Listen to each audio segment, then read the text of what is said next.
Empezamos. El capítulo de hoy es el 22 del libro de macroeconomía, referente al espacio fiscal y la sustentabilidad fiscal. Esto es un capítulo muy importante porque es totalmente actualizado en torno al predominio de las políticas de austeridad fiscal que vienen instrumentándose a nivel mundial, donde nos dicen que no hay espacio para incrementar el gasto público porque subordinan el gasto en función de los ingresos tributarios, y la misma política de austeridad fiscal, al restringir el gasto para equilibrar sus finanzas, restringe la actividad económica, termina recaudando menos y de ahí que se cae en un círculo vicioso. Entonces, vamos a ver el concepto de espacio fiscal dentro de la teoría moderna del dinero y aparejado a ello con respecto a la sostenibilidad fiscal, porque en el enfoque convencional, repito, el espacio fiscal está en función de los ingresos tributarios y la sostenibilidad fiscal está en función del equilibrio fiscal, de los niveles que el gobierno no puede trabajar con gasto deficitario y que no puede trabajar con alta relación de endeudamiento. Entonces vamos a ver qué es lo que la teoría moderna del dinero señala en torno a esto. Y un elemento muy importante que también se desarrolla en este capítulo es cómo la política fiscal está íntimamente relacionada a la política monetaria cambiaria con la cual los gobiernos trabajan. Y la teoría moderna del dinero se pronuncia por un tipo de cambio flexible, bajar la tasa de interés y permite trabajar con gasto deficitario. Porque si los países han venido trabajando con austeridad fiscal, ¿es por qué? Porque se subordinan a la estabilidad del tipo de cambio. Entonces, vamos también a ver cómo un gobierno que controla su moneda y adopta un tipo de cambio flexible puede, decíamos, trabajar con finanzas funcionales para lo presupuestado. Es decir, un gobierno controla la moneda, no tiene problemas financieros, puede gastar en todo aquello que se venda en su moneda. Entonces, en consecuencia, repito, un gobierno controla la moneda, no tiene restricciones financieras y nunca va a enfrentar una crisis de deuda en su propia moneda.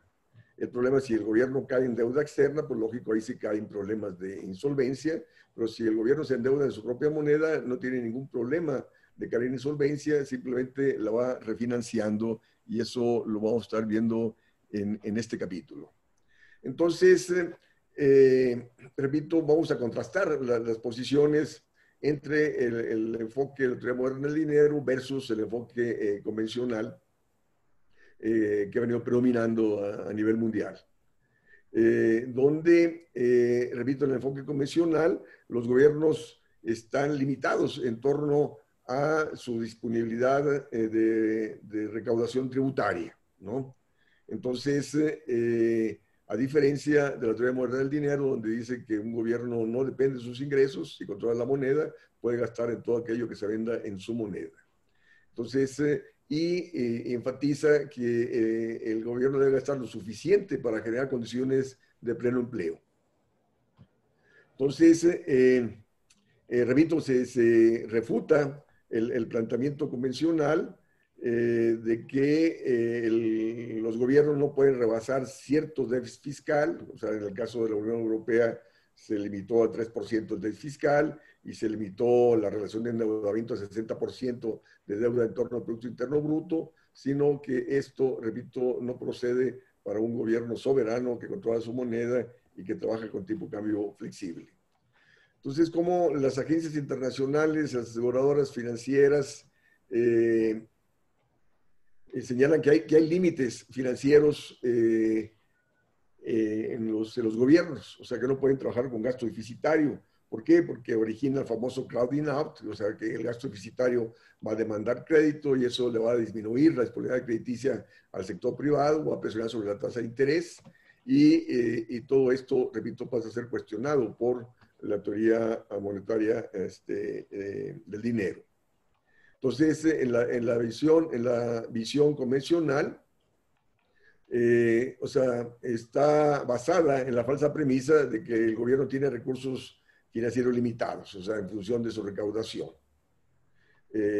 Y también en el sentido de que si cae en deuda, esto va a presionar sobre la tasa de interés y origina el crowding out. Entonces, la teoría moderna del dinero está totalmente en contra de esta visión, en el sentido de que los recursos no son finitos, los recursos no están limitados, los recursos financieros no están limitados, lo que está limitado es los recursos reales de la economía. Entonces el gobierno no puede gastar más allá de los recursos reales con los cuales cuenta la economía, o sea, no tiene restricciones financieras.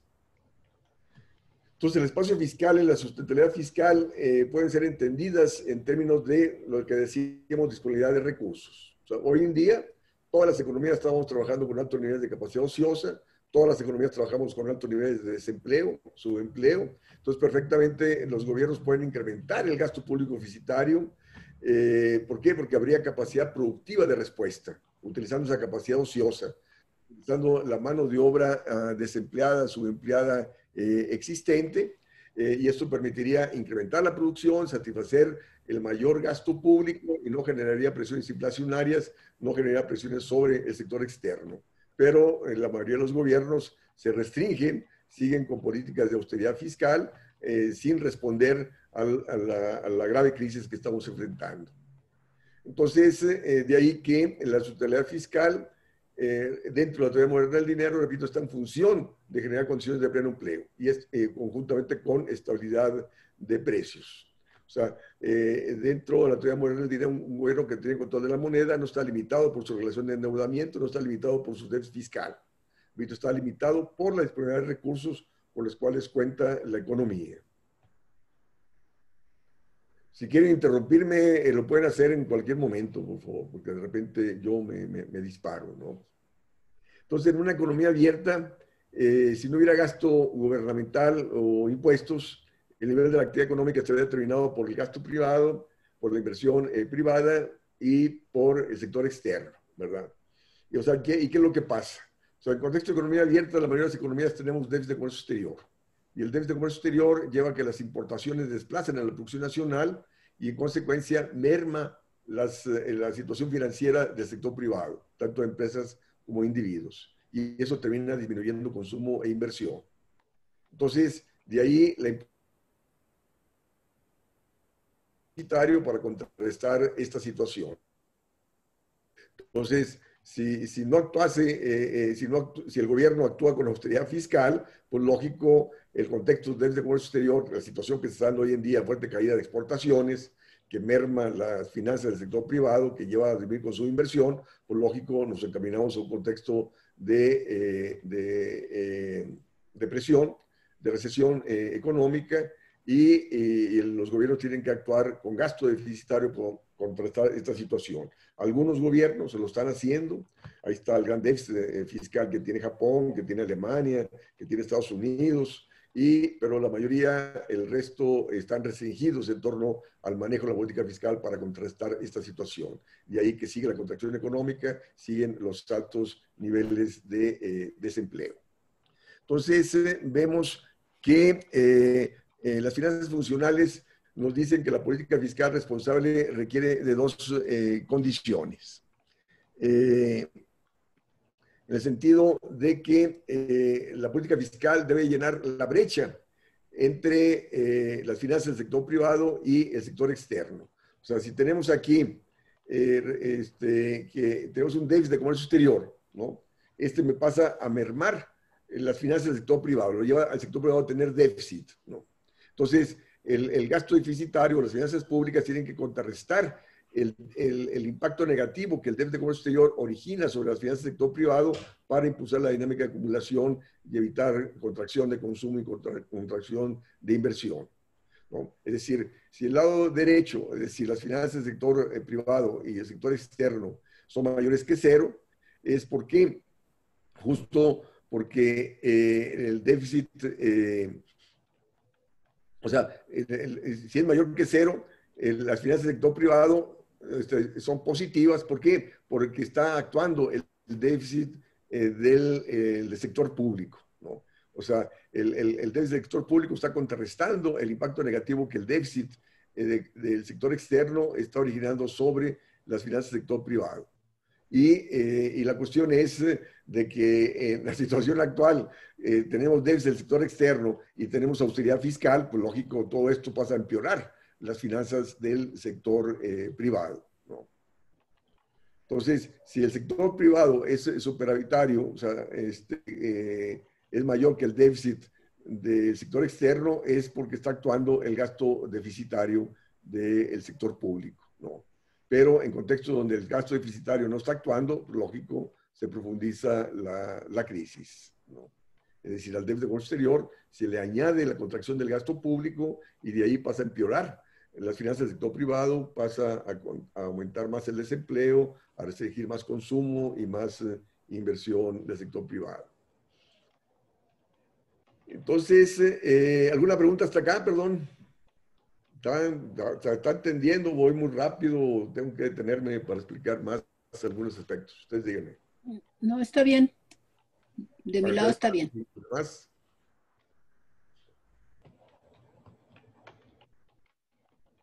¿Está claro esta cuestión, jóvenes? Luis mandó un mensaje. Sí, doctor. Sí. ¿Quieres leerlo, Luis, o quieres que lo lea yo? ¿Qué dicen? Dice, se crea espacio fiscal contando que el próximo ejercicio, se crea espacio fiscal contando en el próximo ejercicio la partida de gastos en la misma cantidad. Pues lógico que no. El espacio fiscal es la perspectiva de que el gobierno gaste más allá de sus ingresos, ¿no?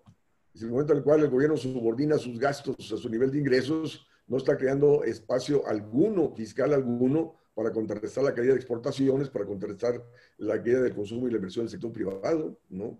Entonces, el espacio es la perspectiva de que el gobierno trabaje con gasto público deficitario, gaste más allá de sus ingresos para contrarrestar la caída de exportaciones, la caída de consumo y la inversión del sector privado, ¿no? Es decir, tiene que trabajar con gasto público deficitario para contrarrestar la caída de exportaciones, del consumo y la inversión privada. Y para ello, repito, tiene que trabajar con gasto deficitario y no subordinarse al equilibrio fiscal, ¿no?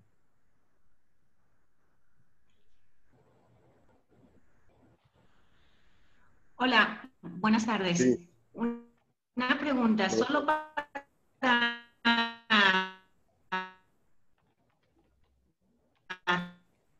tener ¿Tienes un claro el problema de concepto del sonido espacio allí? fiscal. ¿Podría decir que es el sector externo? ¿Por qué mejor no lo escribes Simple y y llanamente. que Angélica lo lea, por favor? Porque está mal ahí tu micrófono, por favor. No creo que sea el micrófono, creo que es la red. Ah, bueno, porque a ti sí te escuché muy bien, entonces. Sí, lo siento, Tania. Gracias por escribirlo.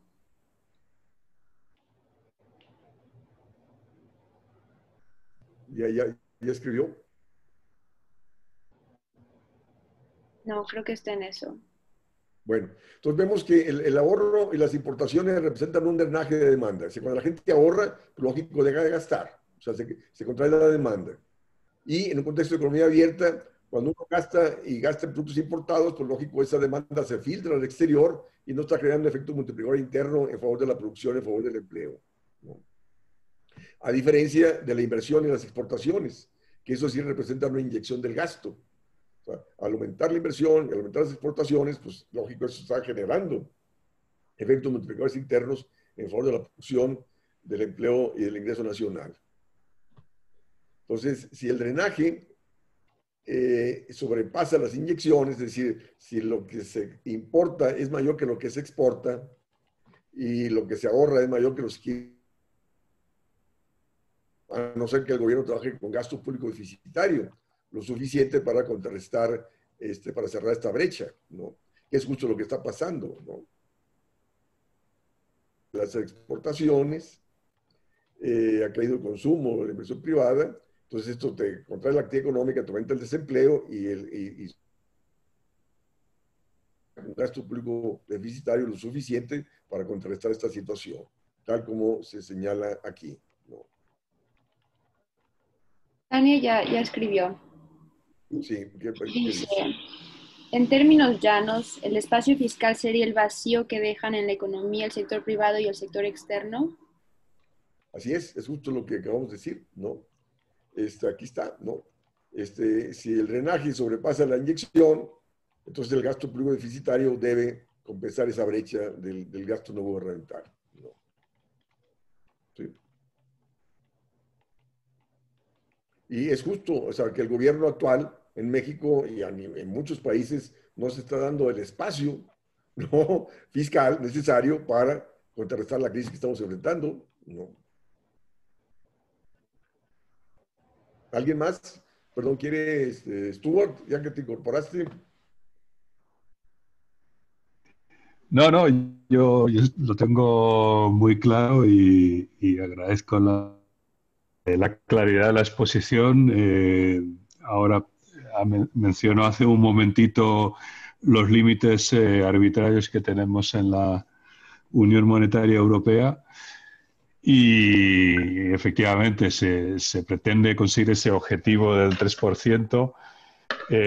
Incluso ahora en una gran depresión como la actual, pues sigue, aunque lo han suspendido a nivel en el Consejo Europeo se suspendieron los límites este año porque primero yo creo que eran conscientes de que no se podían cumplir y segundo, pues evidentemente la situación obviamente lo requiere, dado que hay toda esta capacidad ociosa, pero curiosamente cuando esto sigue primando, ¿no? Y bueno, pues la semana pasada, por ejemplo, se aprobó en la reunión entre el gobierno vasco y el gobierno de Madrid aumentar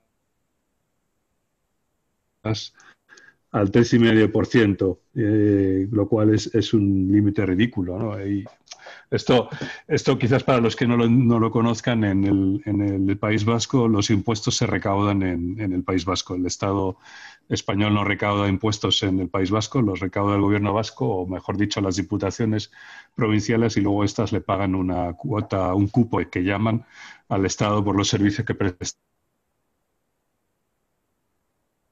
Lo lógico sería que las administraciones vascas tuvieran un déficit público y, sin embargo, pues lo que se ha negociado es un mísero 3,5%, ¿no? Cuando hay una tasa de desempleo altísima y efectivamente en este momento se ha hundido la demanda privada. Esta semana, precisamente, este fin de semana estuve mirando los balances sectoriales de la economía española. Y bueno, pues luego si puedo comparto el gráfico con ustedes porque el ahorro de las familias y de los hogares y de las empresas ha alcanzado un máximo histórico. Lógicamente no podían consumir, puesto que no podían salir de su casa, ¿no?, durante el confinamiento del segundo trimestre, y las empresas han dejado de invertir. Y bueno, pues lógicamente el ahorro del sector privado se ha disparado, ¿no? El sector exterior prácticamente está en equilibrio, ni superávit ni déficit en la balanza por cuenta corriente. Y lógicamente la única contrapartida que queda, que es la que permite ese ahorro, es el déficit público, ¿no? El déficit de las administraciones públicas, que ha alcanzado el correspondiente máximo histórico también, ¿no? Era la única forma, y eso, vamos, es tal cual describe su ecuación, es la que tiene en la pantalla, es una identidad contable, ¿no? Pero no tengo mucho más que añadir. Efectivamente, espacio fiscal, yo diría que es, vamos, de los recursos naturales que tiene y reales que tiene la economía. Eso yo creo que define sobradamente el espacio fiscal, los recursos que están ociosos, ¿no? Y si hace falta más recursos de los que existen, también se puede crear espacio fiscal adicional vía impuestos, ¿no? O sea, si aumentan los impuestos, de alguna manera se están liberando recursos para que no los use el sector privado y los utilice el sector público, ¿no? Bien, muchas gracias. ¿Alguien más quiere añadir algo? Javi está en la lista. Con el micro. Bueno, la cuestión es justo, ¿no? Es decir, no se dan cuenta los tomadores de decisiones de la gravedad de la crisis en la cual estamos. Es decir, es para romper todos los mitos, romper todas las barreras. Hoy escuchaba aquí en México, en las mañanas habla el presidente, invita, hoy estuvieron los empresarios, y el jefe de gabinete de la presidencia, que es un empresario, dijo que hay que, para eliminar las barreras al crecimiento, hay que permitir la inversión privada, quitar todas las barreras, cero barreras a la inversión privada, porque quiere invertir en el sector energético que el gobierno quiere conservar para la nación.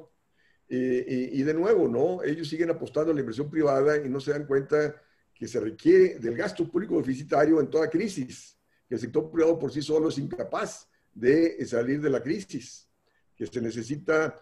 ¿Por qué? Porque el sector privado está altamente endeudado, o sea, no va a invertir si no hay perspectiva de crecimiento de demanda. Entonces, para que haya crecimiento de demanda, tomando en cuenta la caída de exportaciones, el gobierno tiene que incrementar el gasto, justo para incrementar demanda, para incrementar empleo y así generar expectativas de crecimiento y rentabilidad para que el sector privado invierta, ¿no? Pero bueno, y repito, si no tenemos el presupuesto para México, se mantiene el equilibrio fiscal para el próximo año, siendo que la actividad económica para México va a ser la caída va a ser más del 10%. Y bueno, o sea, mientras sigamos con esas políticas, pues lógico, no hay perspectiva de salir de la crisis.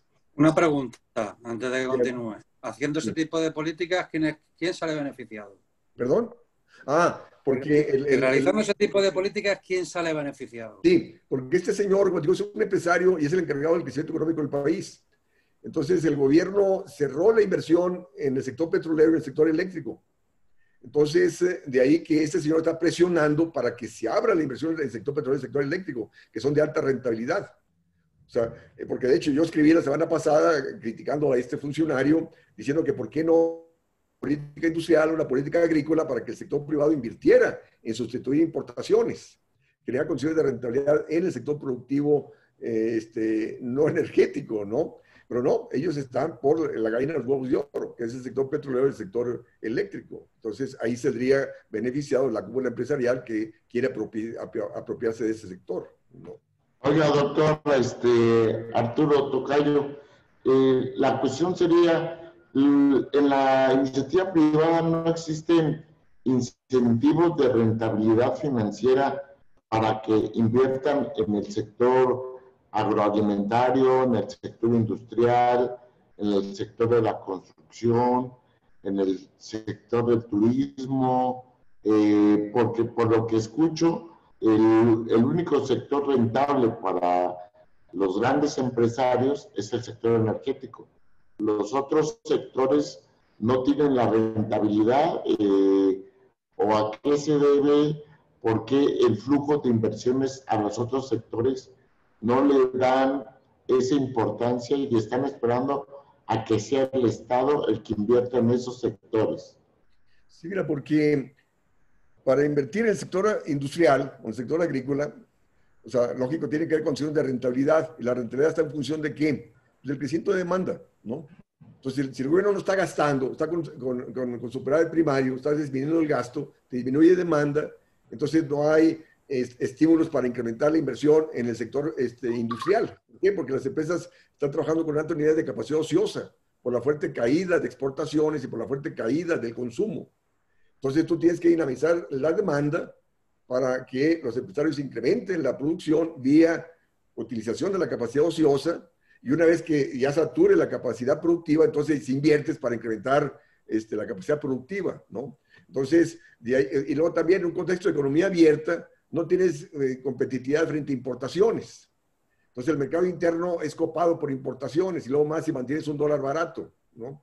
Entonces tú tienes que tener política industrial, política agrícola para crear condiciones de rentabilidad para que la inversión vaya al sector productivo. Y pasa por política proteccionista, pasa por incremento del gasto público, ¿no? Pasa por créditos baratos, porque la tasa de interés a la cual la banca te presta es altísima. La banca te está prestando en función de la pedrada al 10, 15, 20, 25%. ¿no? ¿Cómo vas a pagar tú una alta tasa de interés para invertir en un contexto de contracción de la actividad económica? No vas a tener ingresos para poder pagar el crédito para realizar la inversión, ¿no?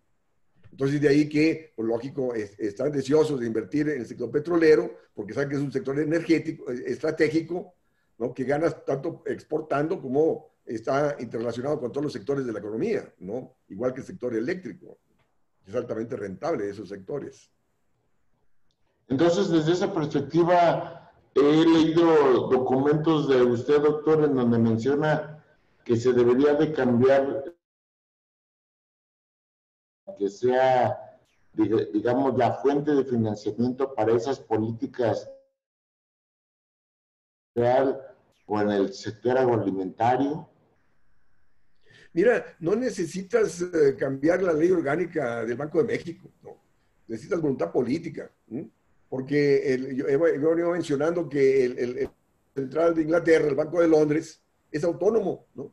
Pero llegó a un acuerdo con el gobierno en abril para prestarle al 0.1% para que el gobierno gaste lo que quiera, ¿no? Entonces aquí el Banco de México también puede bajar la tasa de interés a 0.1% y comprarle al gobierno deuda, ¿sí? Para que el gobierno incremente el gasto en favor de lo productivo, en favor del empleo, y no lo hace, ¿no? Ahora, hay quienes dicen, no, es que la ley impide que el Banco Central le compre deuda directa al gobierno.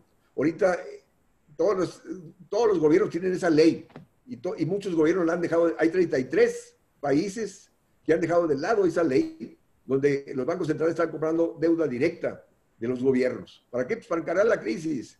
Y aquí no se dan cuenta, repito, la magnitud de la crisis que estamos enfrentando. Hace un momento Arturo decía que por qué solamente el sector privado está interesado en el sector energético y petrolero, pero algo que quería decir brevemente es que el sector privado no va a invertir en aquellos sectores donde no ve ganancia, tal vez el cuidado infantil, el cuidado para mayores, la preservación del medio ambiente, transporte público, y estos son sectores de interés público.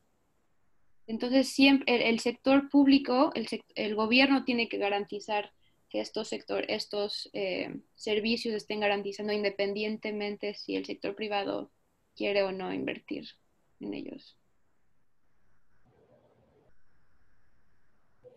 ¿Alguien más? ¿Puedo decir una cosa? Claro. Seguramente, no conozco el mercado energético de su país, seguramente esté formado por oligopolios. No, potentes. El gobierno, el único. Pero resulta que los anteriores lo abrieron el sector privado. Claro. Entonces ahora ya el sector privado tiene bastantes inversiones, ahora quieren más, ¿no? Claro. Entonces ellos pues tienen, digamos así, la sartén por el mango. Y claro, pues es muy complejo porque los beneficios que obtienen y las inversiones, como realmente vienen dadas por el pueblo de México, que fue en quien crearon en definitiva los gasoductos, las centrales eléctricas y todo eso, pues lo que quiere es seguir ganando.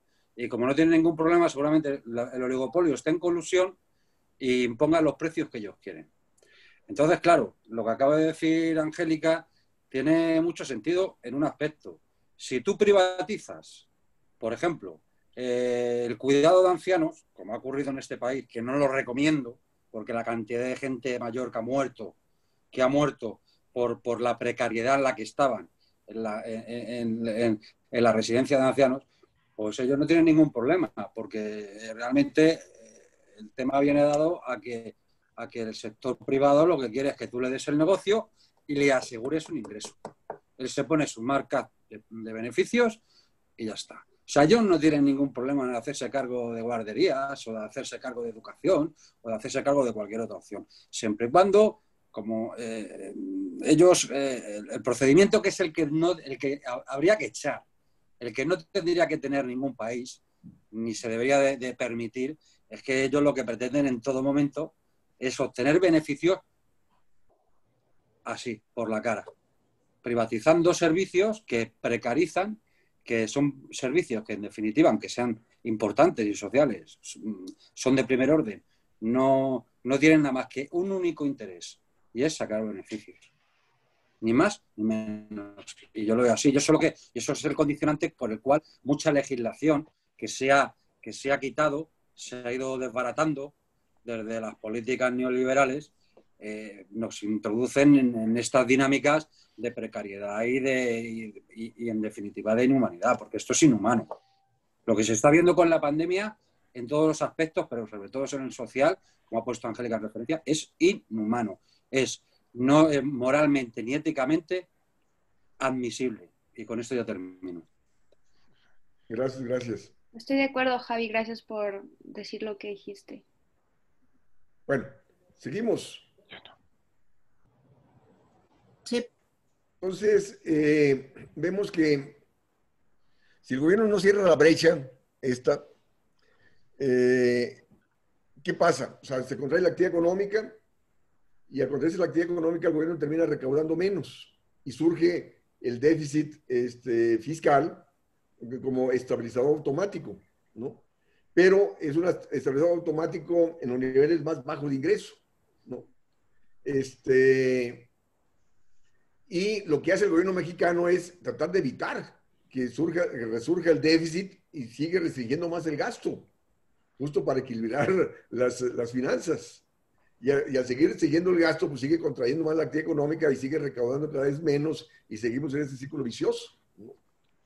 Entonces, de ahí que la teoría moderna del dinero te dice, bueno, que tú tienes que dejar que aparezcan estos estabilizadores automáticos y pongan un tope, ese déficit fiscal ponga un tope a la caída de la actividad económica. Y lo más conveniente es que sea un déficit bueno, en el sentido que el gobierno gaste más allá de lo que recauda para impulsar la actividad económica y generar condiciones de mayor empleo, ¿no? Porque ese estabilizador automático que te genera la contracción económica, repito, ese contexto de bajos niveles de ingreso y alto desempleo, ¿no? Entonces, la sustentabilidad fiscal es indicada por indicadores financieros, o sea, dentro del enfoque convencional, te dice que hay que trabajar con cierto déficit fiscal, no más allá del 3%, o no más allá de una relación de endeudamiento del 60%, como está la Unión Monetaria Europea, sino que, o sea, la sustentabilidad fiscal no debe responder a esos patrones, ¿no? Sino la sustentabilidad fiscal debe estar en función de impulsar condiciones de crecimiento, en función de cerrar esa brecha que existe entre el sector externo y el sector privado, y sustentabilidad fiscal en torno a las condiciones de pleno empleo. O sea, un gobierno soberano no restringido por el ingreso, decíamos, sino que el espacio fiscal está determinado por los recursos reales con los cuales cuenta la economía. Y ahorita todas las economías tienen niveles de capacidad ociosa que pueden ser utilizados vía gasto público deficitario. Es decir, no habría límites o restricciones financieras para incrementar el gasto público. Aquí la cuestión es la tasa de interés, que hay que ponerla a niveles de cero o cercanas a niveles de cero, ¿no? Para que la actividad económica, una vez que la recuperes, te permita encarar ese pago de la deuda que hayas emitido. Entonces, un gobierno soberano siempre es solvente. O sea, si controlas tu moneda y te endeudas con tu moneda, pues no vas a caer en problemas de insolvencia. Lo vas a estar pagando, refinanciando, reestructurando, ¿no? Entonces, el deseo del sector privado de tener superávit solamente puede ser alcanzado si el gobierno trabaja con gasto público deficitario, ¿no? En forma continua. Entonces, la capacidad del gobierno soberano a movilizar recursos depende solo de recursos nacionales. Entonces, tienes que encaminar tu gasto ¿a qué? A estar potenciando la capacidad productiva, a estar incrementando la productividad. ¿Para qué? Pues al incrementar la productividad, la capacidad productiva, se incremente la producción para satisfacer el mayor gasto público y así evitar presiones inflacionarias y presiones negativas sobre el sector externo. Sí, porque lo que ha pasado es lo que decíamos. Los gobiernos tratan de disminuir el gasto deficitario a través de disminuir el gasto, eso contrae la actividad económica y al disminuir la actividad económica termina recaudando menos y te lleva a que el déficit fiscal siga, ¿no? Entonces de ahí que la teoría moral del dinero te dice que eso es un mal déficit, ¿no? Porque ha sido generado por la contracción de la actividad económica y por el mayor desempleo, ¿no? El estabilizador automático que se configura termina siendo muy costoso, ¿no? Entonces, de ahí que la sustentabilidad fiscal requiere que el gobierno tenga gastos fiscales consistentes con el pleno empleo. ¿Sí, perdón? ¿Alguien quiere participar?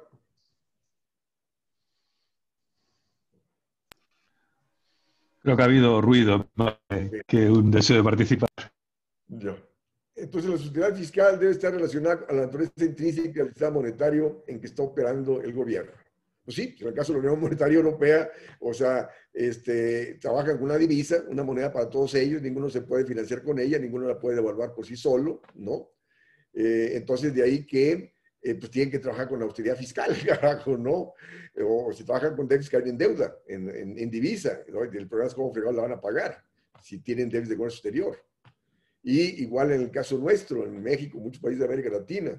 O sea, el sistema monetario está circunscrito a trabajar con baja inflación, con estabilidad del tipo de cambio, por más que se dice que se trabaja con tipo de cambio flexible, el Banco Central y Hacienda hace todo lo posible para mantener la estabilidad del tipo de cambio. Entonces eso lo lleva ¿a qué? A trabajar con la austeridad fiscal, ¿no?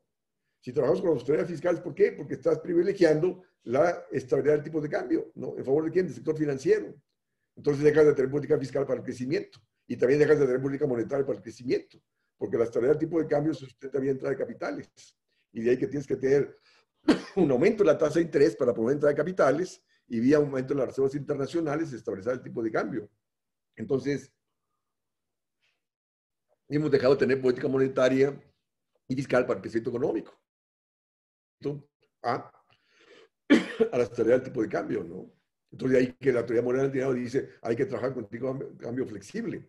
Porque si trabajas con tipo de cambio flexible, no tienes por qué tener alta tasa de interés para que el capital venga y no se vaya. La puedes bajar justo para impulsar la actividad económica y no tienes que trabajar con austeridad fiscal. Puedes trabajar con gasto público deficitario en favor del crecimiento económico, ¿no? Y llegar al tipo de cambio flexible, ¿no? Entonces, y justo, ¿no? Nos dice la teoría moderna del dinero que estas restricciones monetarias y fiscales pues, no aplica para un gobierno soberano que controla la moneda y que trabaja con un tipo de cambio flexible, ¿no? Entonces, ¿cómo hay restricciones autoimpuestas por los gobiernos, ¿no? O sea, en nuestro caso se renunció a la autonomía del Banco Central y se optó por estabilizar el poder de compra de la moneda, ¿sí? A través de los objetivos de inflación y estabilizar el tipo de cambio, ¿no? Entonces se renuncia al control de la moneda y se renuncia a trabajar con tipo de cambio flexible. A pesar de que trabajes con tipo de cambio flexible, haces todo lo posible para que no sea flexible. De ahí que mantienes alta tasa de interés y mantienes la austeridad fiscal. Perdona por la interrupción. Un artículo que hemos escrito entre Agustín Mario de Argentina, Esteban Cruz y yo hace un par de semanas en respuesta a otro artículo de unos economistas argentinos, porque precisamente en torno a este asunto de el uso del tipo de cambio flexible, que de alguna manera pues evita que los gobiernos tengan una restricción y puedan usar o disfrutar plenamente su espacio fiscal y por tanto crear pleno empleo, ¿no? El debate que estábamos teniendo era que estos economistas argumentaban que naciones como Argentina o como México u otras naciones se enfrentan a lo que llamamos una restricción externa y que de alguna manera pues no tienen la capacidad de crear ese pleno empleo, ¿no? Y bueno, ahí rebatíamos ese argumento y por eso lo quería compartir, porque me parece importante y que va al hilo de lo que estaba diciendo el profesor Huerta. Porque precisamente lo que nosotros argumentamos es que efectivamente una restricción externa pues significa que sin duda una nación no puede comprar todo aquello que quisiera tener, ¿no? Sus habitantes, ¿no? Hay un límite que serían, digamos, lo que puede exportar esa nación, ¿no? Y el deseo, digamos, de ahorrar en la moneda de la divisa nacional, ese límite existe para cualquier nación, salvo quizás para Estados Unidos, ¿no?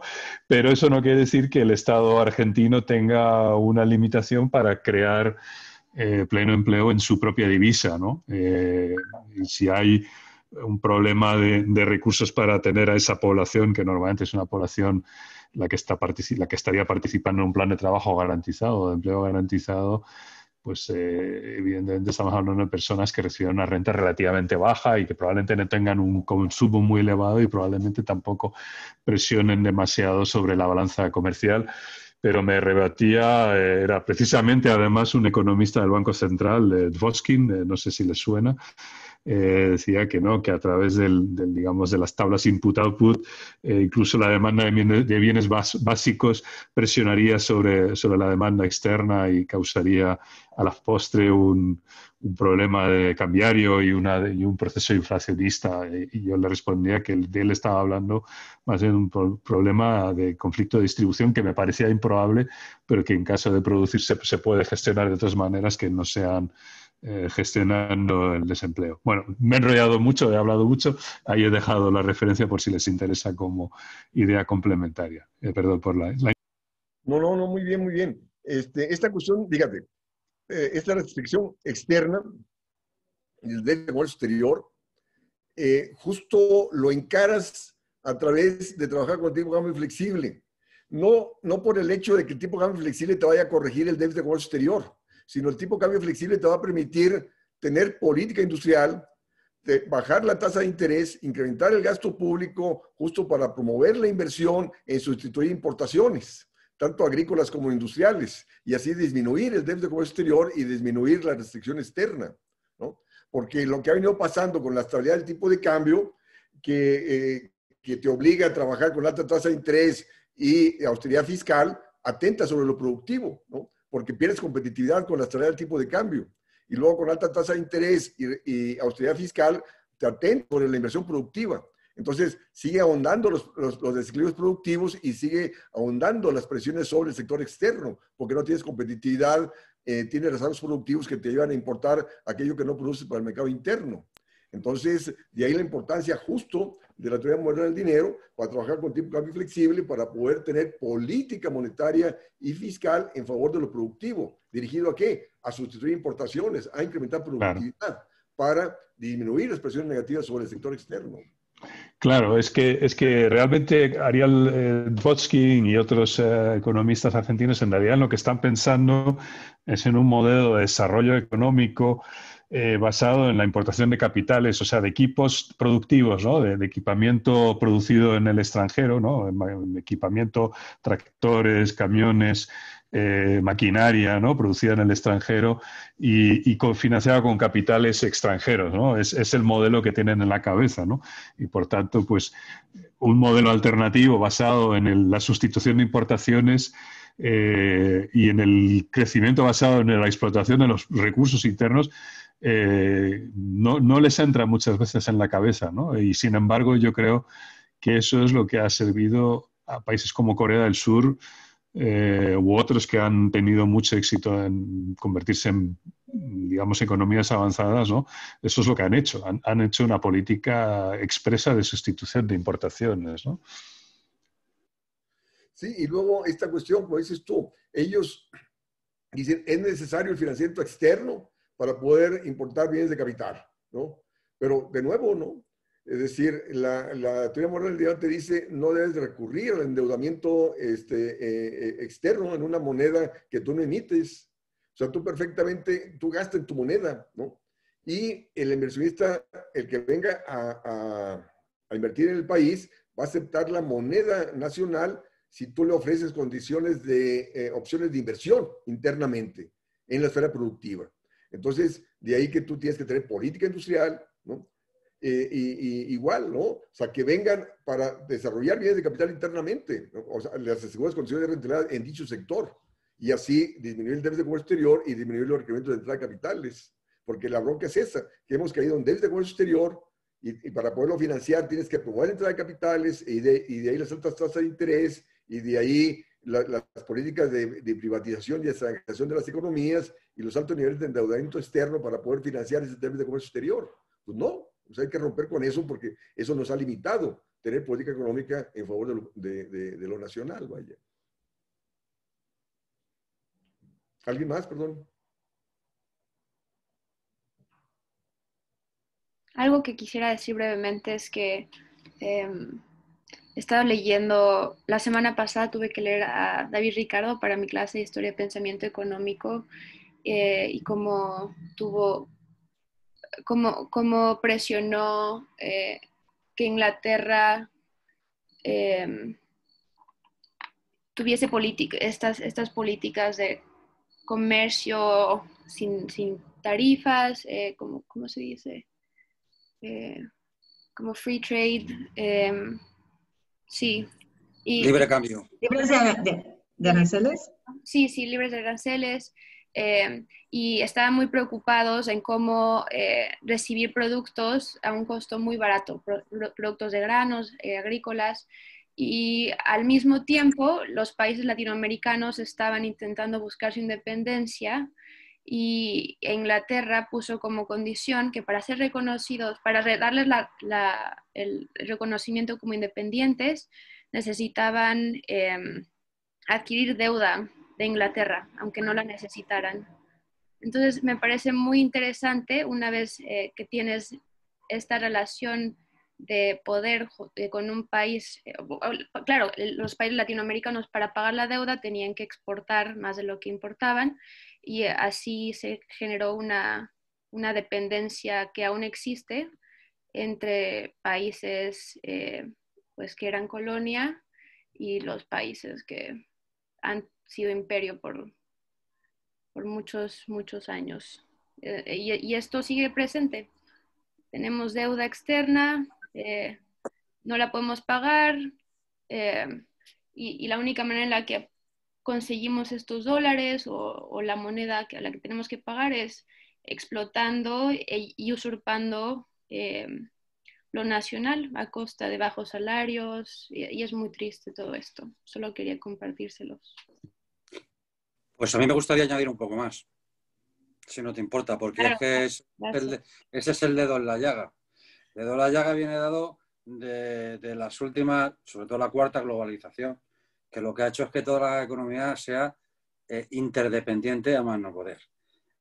Y lo que ha hecho ha sido el sistema financiero, que no sé si se acordará el profesor Arturo y también el compañero y amigo Stuart, de las dinámicas y polémicas que tengo yo con la moneda de reserva internacional, que es el dólar.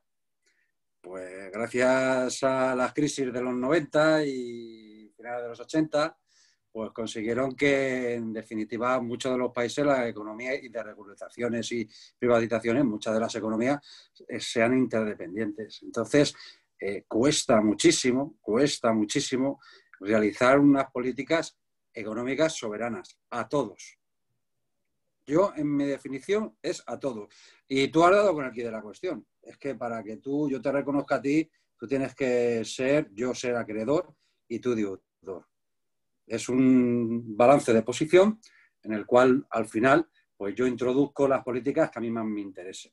Y es lo que está pasando tanto en sus países como en el nuestro.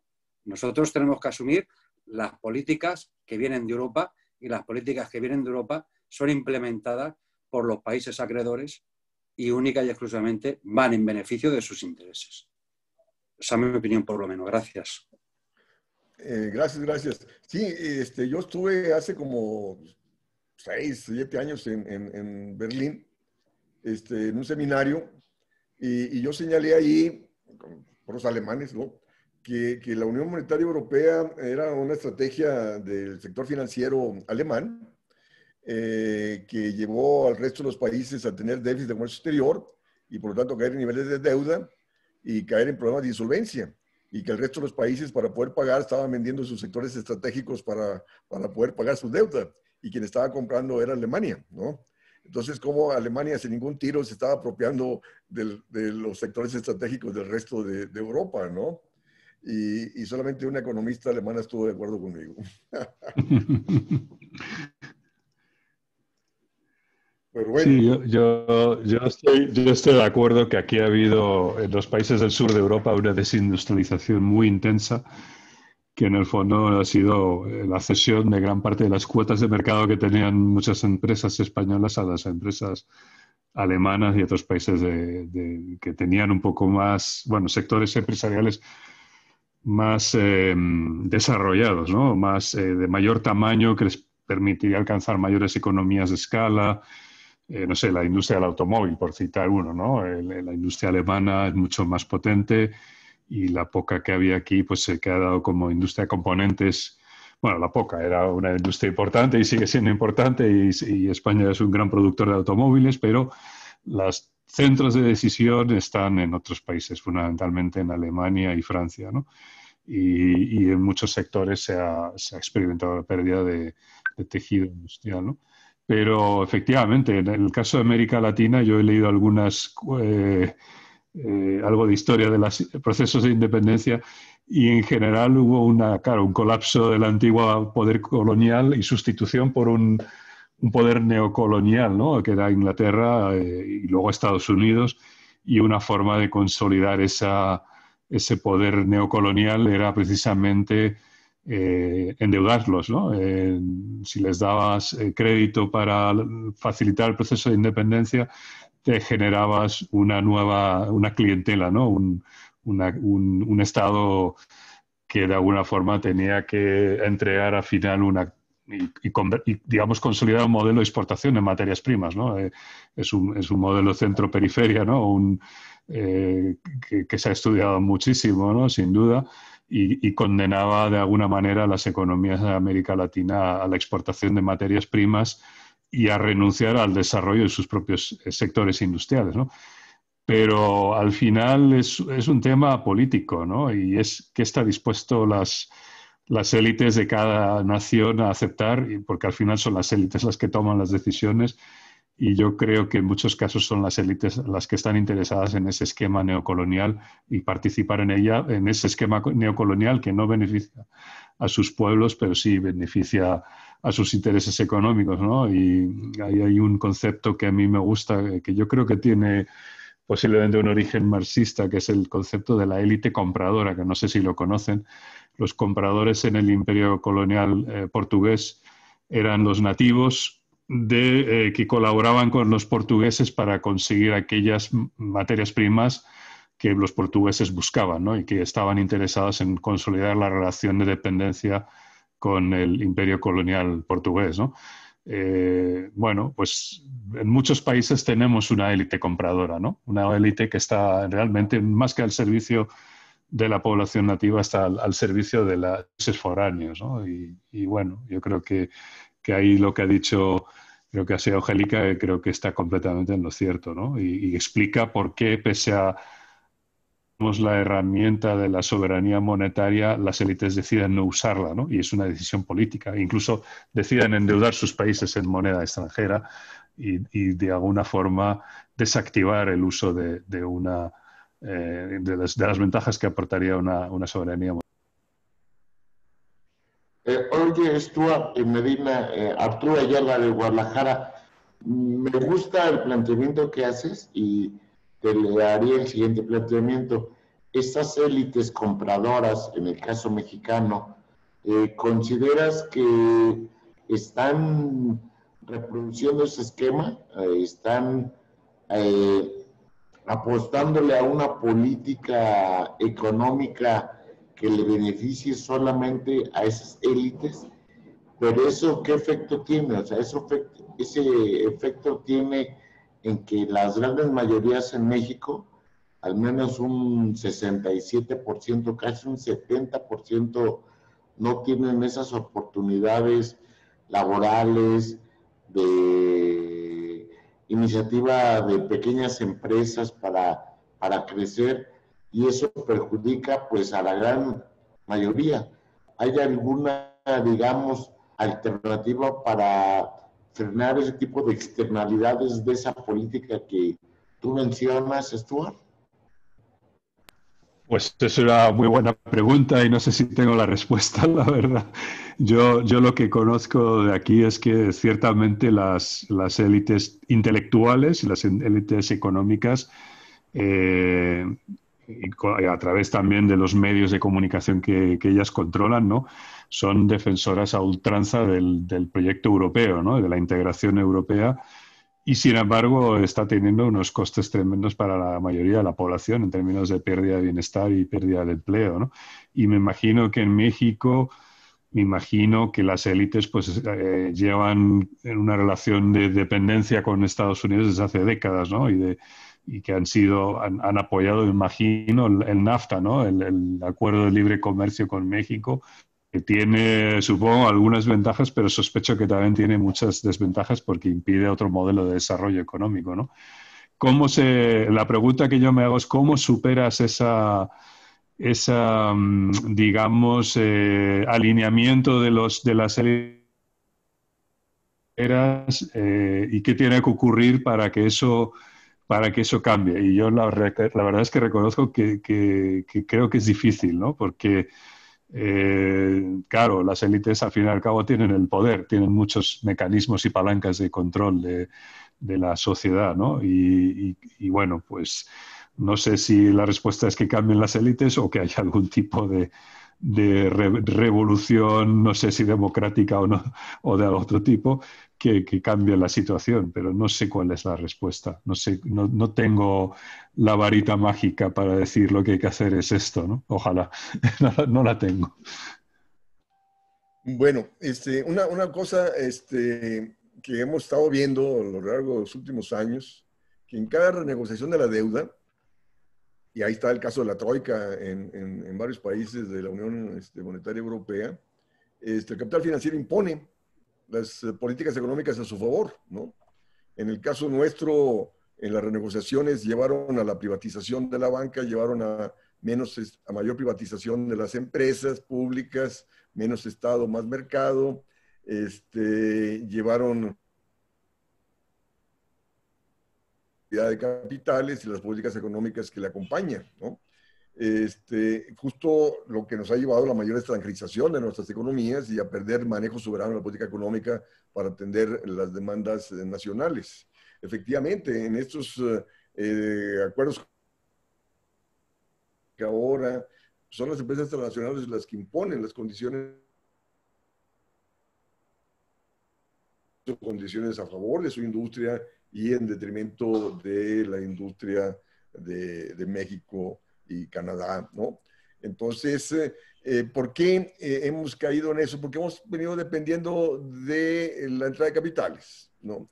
Es decir, se han instrumentado políticas económicas que nos llevan a tener déficit de comercio exterior y de ahí que necesitamos entrada de capitales para financiar la libre movilidad de capitales, la libre movilidad de mercancías, para poder financiar el déficit de cuenta corriente. Entonces, tenemos que encaminarnos a una estrategia de crecimiento que disminuya las presiones negativas sobre el sector externo, ¿no? Ahora, la crisis actual, yo vuelvo a insistir, es para, si no se aprovechan los contextos de crisis para cambiar las políticas económicas, pues estamos fritos, ¿no? Porque en contextos de crecimiento no hay viabilidad de cambiar las políticas económicas. Y la crisis actual debe llevarnos a replantear todas las políticas estas de la globalización que han profundizado los problemas en la mayor parte de las economías del mundo, ¿no? Pero ¿dónde está lo que yo decía la vez pasada, la vanguardia revolucionaria o movilizadora para crear niveles de concientización y politización y movilización para demandar políticas económicas en favor de lo nacional, en favor del pleno empleo, del sector productivo, etcétera, ¿no? Pero bueno. Se me ocurre que somos nosotros. No, a mí me gustaría comentar algo, si puedo, si me dejan ustedes. Me gustaría hacer un comentario. Para el señor Arturo Ayala, me gustaría decirle que hoy he recibido un documento que me ha enviado una persona que está aquí, que se llama Angélica, y es un documento muy valioso, porque son alternativas. No sé si los componentes de aquí del grupo en el que estamos lo ha leído, pero no tiene desperdicio. Puede perfeccionarse, puede mejorarse, está claro, pero si se buscan alternativas, las alternativas, la suerte hay que buscársela. Quiere decirse, haciendo este tipo de cosas, promoviendo este tipo de ideas y otras que vayan en virtud de mayor humanidad y de una redistribución mejor y todo este tipo de cuestiones, es la única manera de salir del hoyo. Lo que está claro que podemos debatir y podemos entrar en todas las dinámicas que queramos, porque sabemos de dónde viene, sabemos quién nos está oprimiendo y tenemos un conocimiento claro de lo que pasa.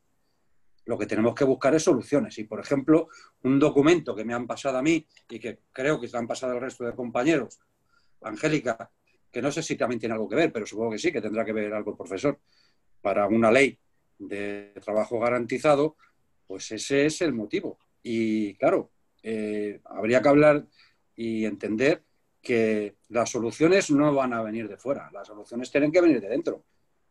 se tendrán que organizar y tendrán que hacer, pues, por ejemplo, nosotros tenemos una organización en España que intentamos promover pues todo lo que podemos la teoría monetaria moderna. Y a lo mejor ustedes, o desde ese enfoque o desde otro, tendrán que hacer lo mismo. Pero por ejemplo, el trabajo que representa lo que hoy me ha mandado la compañera, eso es importante. Lo que hay que hacer es que apoyarlo. Lo que deben de hacer ustedes es organizarse. Vamos a ver, yo no soy quien para decir nada a nadie, pero entiéndame, las cosas se cambian, pero no se cambian solas. Requiere esfuerzo. Nosotros, por ejemplo, en un momento dado, si alguien tiene algún tipo de, bueno, pues no sé, de interés, cuentan con todo el apoyo. Hay que de RCM España, que estamos hermanados con ustedes, muy agradecidos con el profesor, pero estamos también hermanados con otros países y estamos para ayudarnos. Y en este tipo de cuestión, ya que estoy, le voy a pedir el permiso a Angélica para que su trabajo, el trabajo que ha realizado y que va a presentar, nos permita poderlo poner y difundir en nuestra web, ya que estoy aquí. Y nada más que eso, o sea, es organización, fuerza de voluntad y ganas, y las cosas se cambian. Gracias. Sí, estimado Perdón. Javi, Perdón. yo sí te tomo la palabra, yo sí estoy interesado por el material que mencionas, que lo hizo Angélica o lo hizo algún grupo de investigadores, no sé quiénes sean los autores de alternativas. Te tomo la palabra, estoy interesado en conocer ese documento y de integrarme a estos esfuerzos. Sin embargo, también en esos procesos estamos, digamos, que en la primera etapa, en la etapa del diseño, en la etapa de la planeación, en la etapa de proponer alternativas. Sin embargo, cuando estamos en ese proceso y nos enfrentamos a personas nuevas que no conocen estas ideas y que apenas comienzan a familiarizarse con ellas, las primeras preguntas que surgen son las del factor tiempo, la temporalidad. ¿Cuánto tiempo llevaría a una economía, en este caso la mexicana, mejorar los estándares de vida que se tenía en México en los 70s? Las respuestas que más he escuchado es de que en China, ponen como el ejemplo de China, que China para sacar a alrededor de 300 millones de personas en condiciones de pobreza, llevan alrededor de 30 años. Entonces, si utilizamos esa referencia de China para el caso mexicano, imaginemos que podemos organizar una fuerza de ideas, una fuerza o un movimiento de personas que tenemos un talento intelectual para promover estas ideas.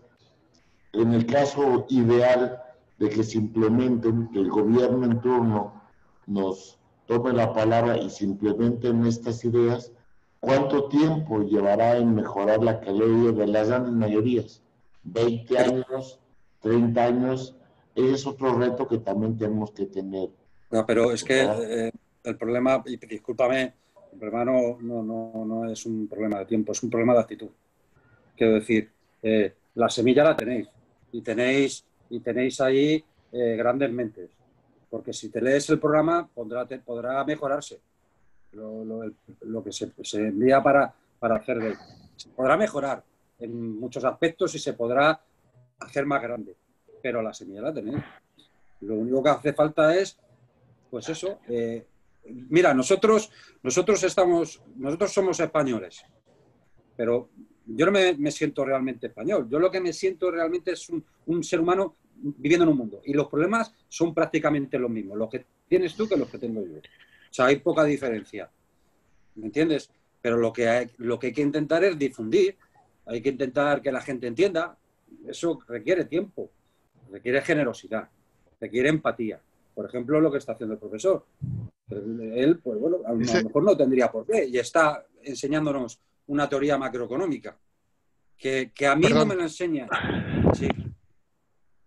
No, yo entendiendo este tipo de intervenciones, sin embargo, creo que perdemos una oportunidad por lo que nos hemos juntado aquí, que es para conocer el libro, para entenderlo. Estas últimas intervenciones que hablan del trabajo garantizado están siendo maravillosamente explicadas por Paulina Chernueva en un libro que acaba de sacar que está en español, pero viendo un poco la cara de aburrimiento del profesor, igual si le dejamos que siga profundizando en los temas y no nos vamos a salirnos de lo que de conocer los detalles y todo lo que tiene ese libro, creo que perdemos una oportunidad muy importante. Y de hecho, para mí, tiene menos interés ese tipo de intervenciones que las del profesor. Bueno, gracias. Sigamos sí, adelante. seguimos. Claro. Entonces, estábamos señalando cómo los gobiernos se ponen cárceles mentales, se ponen autorrestricciones de trabajar con austeridad fiscal, con estabilidad del tipo de cambio, con alta tasa de interés, y relegan los objetivos de pleno empleo, relegan los objetivos de crecimiento, relegan los objetivos de bienestar. Entonces, de ahí la importancia de entender que es un gobierno soberano, que es aquel que controla la moneda, que trabaja con un tipo de cambio flexible. ¿Para qué? Para generar condiciones de pleno empleo y satisfacer las demandas de la población. Entonces, hay que tomar en cuenta que las entidades no gubernamentales, el sector privado no usa, ellos usan la moneda emitida por el gobierno.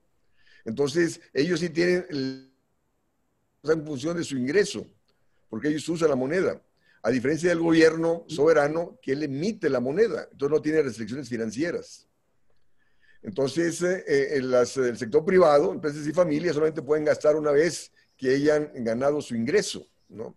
O hayan disminuido sus ahorros para poder, ahorros acumulados para poder incrementar el gasto, o pidieron prestado, o tuvieron que vender activos para poder potenciar su gasto. Entonces, estas restricciones no aplican para un gobierno que controla su moneda. Entonces, el concepto de sostenibilidad fiscal no contiene la idea de que los déficits son necesarios para financiar el ahorro del sector privado, que tendrán que ser pagados mediante recaudación de impuestos más altos en el futuro, ¿no? O sea, porque siempre nos dice el enfoque convencional, no, es que el gasto deficitario conlleva deuda y esa deuda se va a traducir en mayores impuestos para pagar dicha deuda, en absoluto, ¿no? El gasto deficitario te va a incrementar la actividad económica, te va a potenciar el crecimiento económico, te va a incrementar el ingreso de las especies de individuos y por lo tanto no va a implicar una carga para las futuras generaciones. Al contrario, las presentes y futuras generaciones van a tener mayor ingreso para comprar la deuda del gobierno sin ningún problema, ¿no? Entonces, es muy importante esto, ¿no? Repito, el gasto deficitario no se traduce en mayor carga para futuras generaciones, al contrario, el gasto deficitario va a potenciar el crecimiento económico, va a incrementar el empleo, va a incrementar el ingreso de las especies de individuos y por lo tanto no implicaría una carga, sino al contrario, van a haber incrementado su riqueza y sus niveles de ingreso. Entonces, en países que no tienen superávit de comercio exterior y trabajan con superávit primario, pues lógico, se refleja en un déficit de las finanzas del sector privado, ¿no? Que es justo lo que acontece en muchos de nuestros países. Trabajamos con déficit de comercio exterior y trabajamos con austeridad fiscal. Entonces esto atenta sobre las finanzas del sector privado y sobreendeuda al sector privado. Entonces el sector privado tiene que disminuir con su inversión para poder pagar su deuda. Entonces no hay condición de crecimiento alguno, ¿no? Ni hacia afuera ni hacia adentro. O sea, ni el sector privado actúa como motor del crecimiento, ni el sector público porque trabaja con austeridad fiscal, ni el sector externo porque nosotros somos deficitarios. Entonces esto no puede ser una estrategia viable de crecimiento debido a que el sector privado no puede estar en déficit por mucho tiempo porque cae en deuda y más temprano que tarde tiene que pagar esa deuda vía disminución de consumo e inversión. Entonces, de ahí que si sigue la política de austeridad fiscal, pues lógico, refuerza el contexto recesivo en el cual estamos. Entonces hay que romper con la austeridad fiscal. El gobierno tiene que volcarse como motor del crecimiento para contrarrestar el déficit de comercio exterior y mejorar las finanzas del sector privado para que retome el crecimiento del consumo y la inversión y de la actividad económica. Y una vez retomada la actividad económica, pues lógico, se va a traducir en mayor recaudación tributaria que le va a permitir al gobierno que pues, disminuir su déficit y disminuir el monto de la deuda. Y aquí lo importante es bajar la tasa de interés, ¿no? La tasa de interés debe crecer por debajo del crecimiento del ingreso nacional, por debajo de la recaudación, para no presiones negativas sobre las finanzas públicas. Es justo, ¿no? Entonces, ¿cómo los impuestos crean desempleo en el sector privado? ¿Por qué? Porque los impuestos te disminuyen el poder adquisitivo de empresas e individuos, el desempleo, ¿no? Entonces, y pues sí, dentro de la teoría moderna del dinero te dice que los impuestos crean un espacio para que el sector privado invierta, ¿no?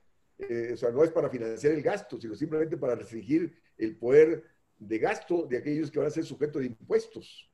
Entonces, de ahí que yo pronuncio, porque debe haber impuestos al gran capital para disminuir su capacidad de gasto, su capacidad de intervenir en la actividad económica y que el gobierno pase a invertir donde ellos van a dejar de invertir por los mayores impuestos.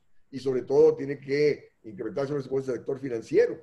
¿Para qué? Pues justo para disminuir su poder económico político, ¿no? Y subordinarlo a las necesidades de crecimiento económico. Entonces, si hay desempleo es porque el gobierno está gastando poco. Y justo lo estamos viendo. O sea, existe alta tasa de desempleo porque el gobierno no está gastando lo suficiente para crear condiciones de pleno empleo. Y, de nuevo, el gobierno no requiere deuda para gastar. Simplemente el gobierno simplemente gasta, carajo, ¿no? Acredita en su cuenta en la banca comercial y la banca comercial lo descuenta el Banco Central y el Banco Central tiene que acompañar ese gasto público deficitario, ¿no? Del gobierno. Entonces, la deuda es usada como un vehículo para permitir al Banco Central estabilizar la tasa de interés a la tasa de interés objetivo, ¿no? O sea, es el papel que juega la deuda, regular la liquidez de la economía, ¿no? Tanto para evitar presiones inflacionarias como para evitar que la tasa de interés objetivo disminuya, ¿no? Y aquí, repito, en el contexto de crisis actual, pues hay que trabajar con tasa de interés cero, carajo, ¿no? Y que el Banco Central acompañe el incremento del gasto público deficitario. Entonces, los factores que son importantes para determinar si el coeficiente de endeudamiento aumenta de un periodo a otro. Lógico, tiene que ver con la tasa de interés, lo que decíamos, ¿no? Entonces, la tasa de interés tiene que estar por debajo del crecimiento económico, ¿no? ¿Justo para qué? Para que no te presione, ¿no? Porque si la tasa de interés crece más que la actividad económica, crece más que la recaudación, pues lógico, vas a caer en sobreendeudamiento.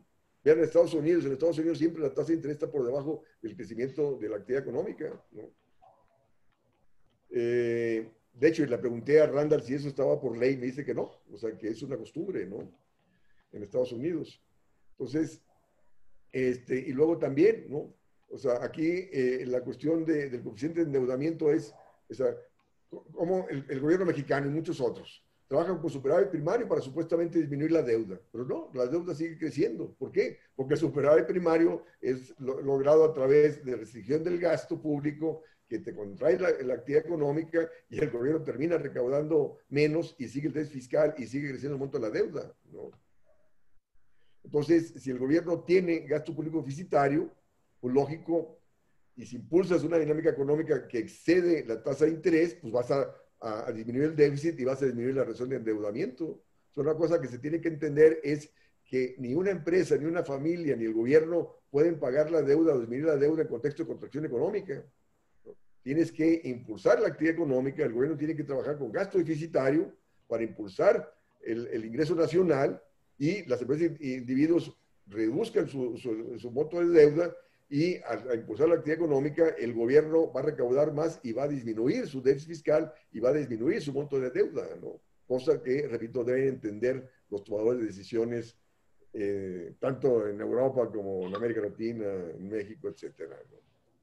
Entonces, una cosa importante que dice la teoría moderna del dinero, que una modesta inflación tiende a aumentar los ingresos tributarios que van a crecer más rápido que el gasto público, lo cual va a permitir disminuir el gasto deficitario, ¿sí? Porque siempre existe un rechazo, no, la inflación es mala, pues no.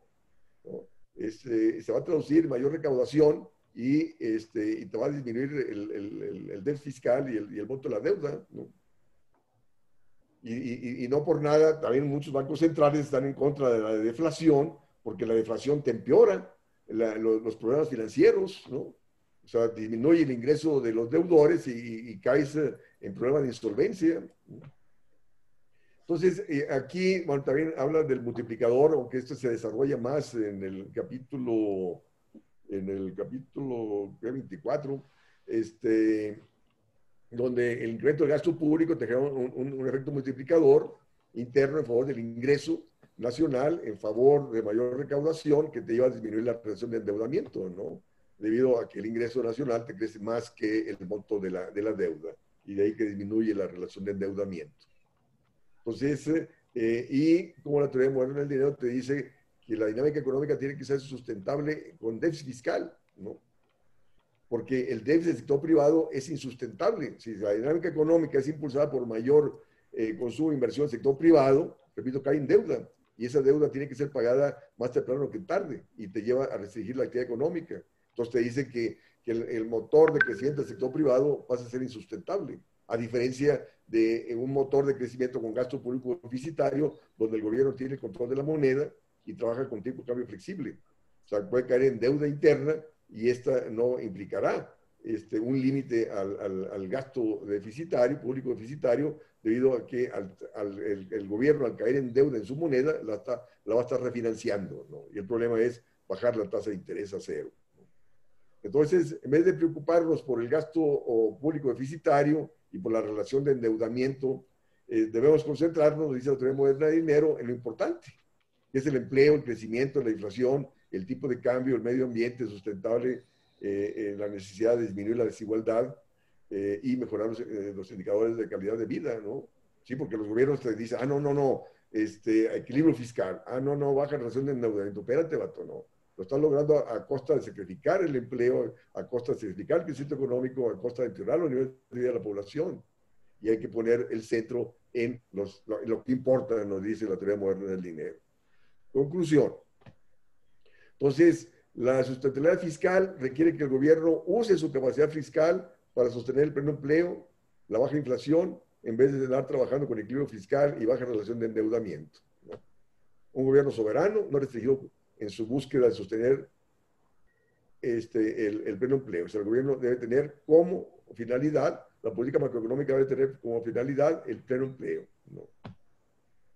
Y no hay restricción financiera para ello, ¿no? La restricción es real, en torno a los recursos reales con los cuales cuenta la economía. Y de ahí que el gasto público deficitario debe ser encaminado a potenciar la capacidad productiva.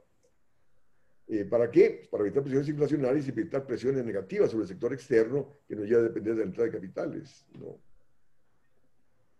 Entonces, ese sería el resumen del capítulo 22. ¿Comentarios? Sí, sobre la tasa de interés hace mucho tiempo, cuando empezaron las tasas altas de interés en la época de Paul Volcker en la Reserva Federal, yo participé en una campaña para combatir, ¿no? Y visitando sectores productivos. Allá en los 90, donde te conoció Arturo Ayala. Por ahí, ¿no? Visitando sectores productivos, entre otros, sí, porque, Sonora. Perdón, la tasa de interés en Estados Unidos llegó a ser del 20, la tasa primaria sí, llegó a ser del 20. Exactamente. Y se dijo que era la más alta desde la aparición de Cristo, desde que Cristo había puesto un pie. El canciller alemán Helmut Schmidt dijo eso. Es la más alta de toda la historia de la humanidad. Fue eso lo que condujo. 81, 82. 81, 82. Bueno, en 79 comenzó Volcker, ¿no? Sí. Y en 80 ya empezaron las tasas de interés. Eso llevó a la crisis de la deuda en Latinoamérica y la nacionalización del Banco de México, etcétera. Muy interesante, entre paréntesis, lo que dijo el presidente que hizo esa nacionalización cuando lo decretó, pero no me quiero detener ahorita en eso. Sí, en el hecho de que para explicarlo, en una granja de carne de cerdos, ¿no? De reproducción de de la carne de puerco, en Sonora, pues, veía yo unas cerdas enormes. Era una granja muy productiva, con una reproducción de verdad como la de los conejos, ¿no? Entonces, pues yo me planteé, dije, si la tasa de interés es mayor a la tasa de reproducción natural de ciertos sectores, es decir, lo estoy llevando a un extremo, e indudablemente esa tasa de interés se va a comer la posibilidad de que esta, ¿no?, actividad crezca. Era muy evidente desde entonces qué se pretendía, y favorecer esa tasa de interés para que la inversión fuera hacia la especulación, pues llevó a la desindustrialización, ¿no? Las primeras decisiones de los empresarios, pues recuerdo porque yo traté con muchos, un verdadero drama. Si dónde poner su dinero, si ponerlo en la inversión bancaria y financiera, o seguir financiando su actividad con tasas de interés que no eran rentables, ¿no? Y eso modificó, hizo un cambio paradigmático. Ahora, el punto, pues, es cómo se replantea un nuevo punto de partida y qué objetivos se tienen. Es decir, me parece que una parte muy importante en la solución o en el planteamiento del asunto es empleo en qué sectores. Es decir, empleo, cómo conviertes el empleo en algo productivo. Y creo que allí sí funciona la política de dos pisos. Castigas todo lo que es especulativo y no es indispensable, y premias, me refiero fiscalmente y con tasas de interés, premias todo lo que es indispensable para recuperar la capacidad productiva del país. Y creo que en eso también ha sido ejemplar que hizo Roosevelt, ¿no? Las tasas de crecimiento en el proceso de recuperación en Estados Unidos llegaron a ser del 20% en el sector industrial o 15%, ¿no? No lo tengo ahorita a la mano, pero fueron muy altas, fueron extremadamente altas. Eso respecto al tiempo que puede llevar, ¿no? Entonces mi pregunta...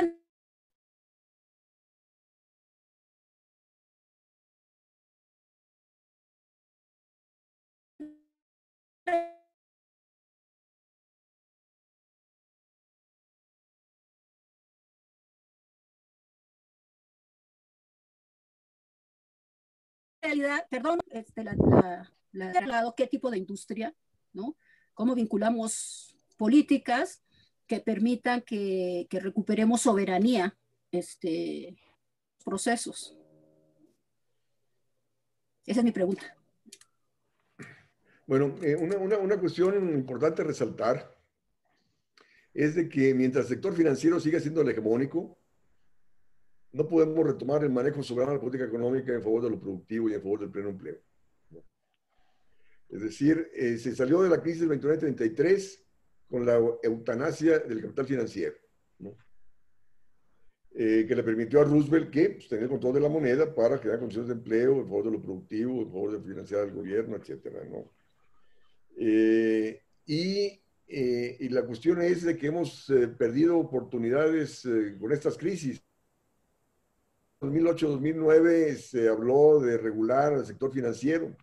Obama mandó una iniciativa al Congreso y se debatió en mayo del 2010, y como ya la actividad económica ya estaba recuperándose, pues resulta que el Congreso la modificó y sacó una reforma ad hoc, ¿no? Donde el sector financiero sigue haciendo lo que quiere, ¿no? Hegemónico.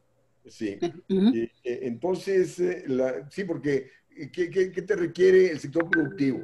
El sector productivo te requiere de créditos baratos, te requiere de incremento del gasto público, es decir, gasto público deficitario, te requiere políticas proteccionistas, ¿no? Cosa que no tenemos, ¿no? Entonces, justo para poder retomar el manejo de la política monetaria y fiscal en favor de lo productivo, y también... Estoy escuchando una conferencia. Requiere de políticas... Por aquí, por el monte. Que quiero hacer una pregunta. Sí. de política proteccionista, necesita replantear todas las políticas económicas predominantes, ¿no? ¿Dónde está la fuerza política, industrial, agrícola, de los trabajadores, de los desempleados, demandando cambios de rumbo? Repito, a nivel mundial y a nivel nacional. Porque finalmente el problema termina siendo político. O sea, las políticas se determinan en función de correlación de fuerzas. Si siguen las políticas económicas en favor de lo financiero, es por el gran poder económico político que tiene el sector financiero, que lo mantiene a pesar de la crisis. Profesor, sí. Quería una pregunta. Desde un punto de vista teórico, en este capítulo 22, cuando estamos gastando, ¿hay algún momento en el que debemos preocuparnos porque hayamos llegado a un límite que podía degenerar en una inflación galopante? ¿Tenemos algún tipo de indicador que nos enseñe ese teórico límite en este proceso que debemos parar y volver a acelerar después? Sí. De hecho, la misma teoría moderna, digamos, señala eso, que el límite del gasto público deficitario es la inflación y el déficit de comercio exterior. Entonces, de ahí que tú tienes que encaminarlo a lo productivo, al desarrollo tecnológico, a sustituir importaciones. Y si te surge la inflación, pues ahí le paras, ¿no? ¿Y algún número? ¿Una inflación del 5 es preocupante, del 10? Mira, la cuestión es la siguiente, ¿no? O sea, ¿cómo se ha venido frenando la inflación? A través de la contracción económica, a través del desempleo que se disminuye salarios. Esos son los objetivos de inflación. O sea, el costo ha sido el no crecimiento, el desempleo, los menores salarios y la mayor desigualdad del ingreso, ¿no? Entonces, claro, el problema ahorita es el crecimiento económico, la necesidad de retomar el crecimiento económico, la necesidad de retomar condiciones de empleo. Que te va a resultar inflacionario, en un periodo te va a resultar inflacionario, ¿no? Si la inflación surge en contexto de crecimiento económico, carajo, en contexto de generación de empleo, pues la puedes ir manteniendo. Ningún problema. Muy bien. Si de repente se te dispara, pues entonces ya, ¿no? Le frenas, ¿no? Y perdone que no lo he escuchado bien. ¿Perdón? Ha dicho inflación y ¿qué más? Es que la segunda parte no la he escuchado. Sí, el déficit del sector externo. Si te dispara el déficit del sector externo, tal vez ahí le frenas, ¿no? Porque ¿cómo vas a financiar el déficit de comercio exterior? Y luego también, el capital financiero te va a especular para evitar que tú incrementes el gasto público, para evitar que tú bajes la tasa de interés. Entonces, ¿tú qué tienes que hacer? Le ofreces condiciones de rentabilidad al sector productivo para que se canalice el sector productivo y no se vaya, no te especule en dólares. Y si sigue especulando, pues yo metería control de cambios, ¿no? Al carajo, ¿no? Tienes que subordar lo financiero en favor de lo productivo, en favor del pleno empleo. Europa tuvo control de cambios hasta la década de los 90, ¿no? ¿Y dónde está Europa hoy en día con la libre movilidad de mercancías y capitales, ¿no? Y perdone, voy uniendo conceptos. ¿Y control de cambios y cambio flotante no hay ahí una... Sí, no, por eso. No, sí, pero el capital financiero no quiere tipo de cambio flotante, ¿no? Tú puedes meter tipo de cambio flotante. Ok, si te va a especular, se va a disparar el tipo de cambio. Y él va a seguir especulando, no obstante que aumente el tipo de cambio justo para que lo regreses, ¿no? Entonces, si te sigue especulando, pues metes control de cambios, carajo, ¿no? Ya.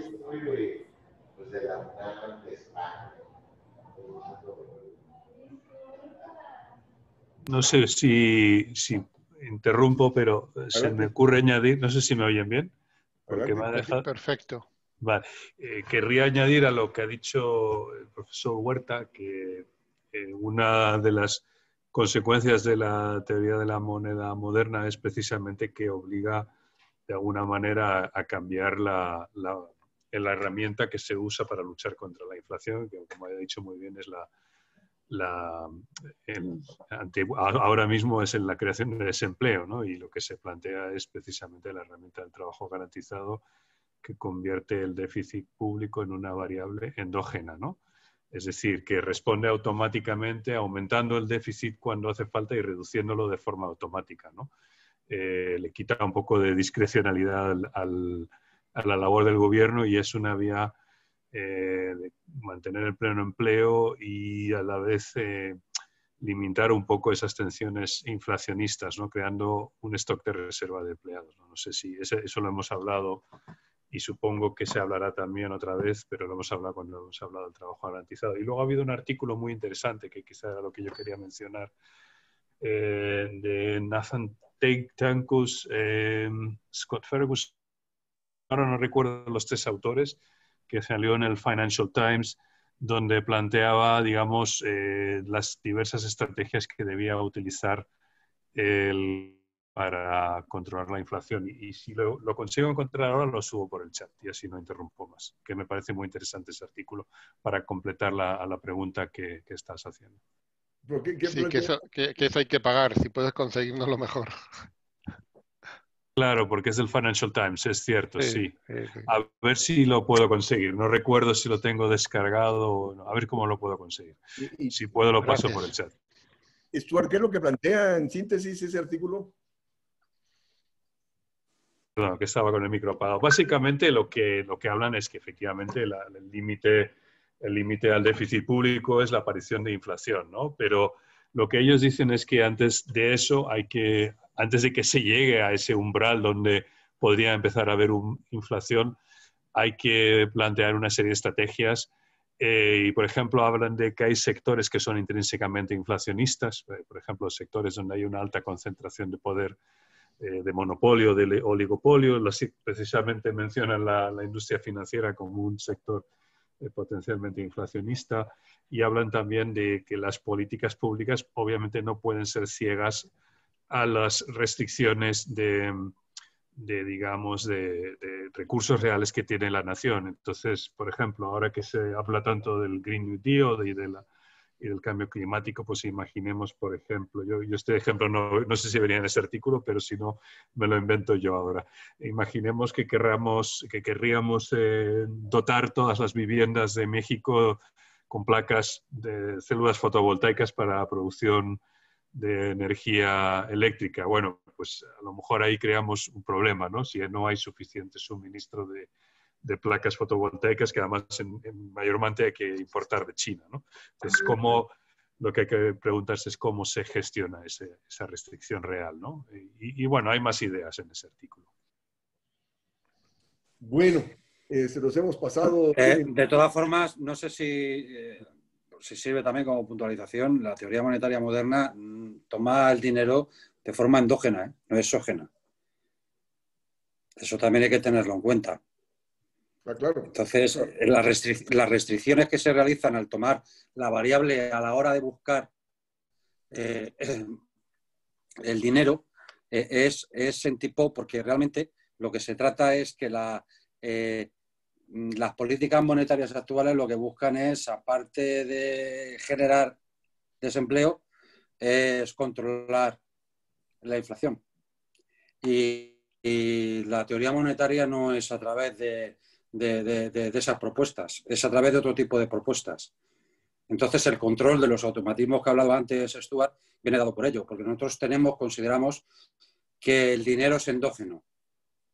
Es decir, que entra dentro de las variables que tenemos que despejar. Es una puntualización nada más. Sí, o sea, la teoría del dinero nos dice que el que crea el dinero es el gobierno, no el Banco Central. O sea, el gobierno a través de su gasto te genera dinero, ¿no? Entonces, y los bancos satisfacen la demanda por crédito.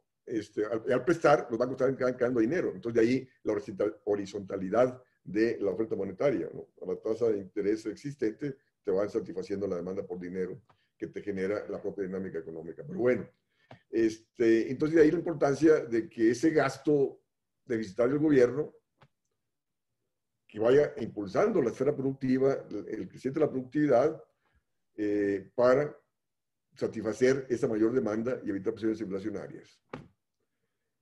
Bueno, agradezco, si no hay ningún otro comentario. Sí, una pregunta en el chat que quisiera leer, perdón. Si es que Alejandra no puedo leerlo, lo voy a leer. Dice, el panorama que enfrentamos sin duda va a ser difícil. En su opinión, lo que comentaron los compañeros al inicio de la sesión con la desaparición de los fideicomisos, ¿considera que esta decisión acentúe la situación que estamos enfrentando? Sí, porque se inscribe dentro de la política de austeridad fiscal, ¿no? Entonces, el gobierno, en la perspectiva de incrementar su nivel de ingreso, pues está utilizando estos fideicomisos que están presentes estos recursos en varias instituciones de educación, en varias instituciones de fideicomisos de apoyo a los cineastas, apoyo a los deportistas, apoyo a los periodistas, apoyo a la ciencia y tecnología, etcétera. El gobierno los está haciendo suyos, ¿no? Entonces eso va a restringir esos gastos en favor de los cineastas, en favor de los deportistas, en favor de los periodistas, en favor de la ciencia y tecnología, etcétera, ¿no? Entonces, de nuevo, ¿por qué? Porque el gobierno se circunscribe en la política de austeridad fiscal. O sea, perfectamente, de nuevo, ¿no? Hay que trabajar con gasto público deficitario, que el gobierno se financie con el Banco Central a 0 tasa de interés o al 0.1% para satisfacer las demandas nacionales de empleo, de crecimiento, de desarrollo de la ciencia y tecnología, etcétera, ¿no? Lógico que esto va a restringir más la actividad económica, la desaparición de los fideicomisos.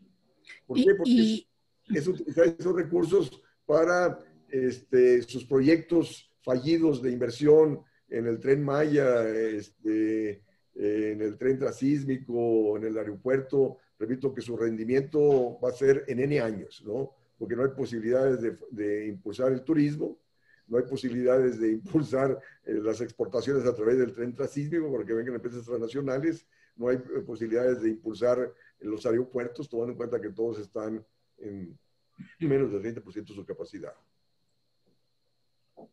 ¿Alguien iba a decir algo? Perdón.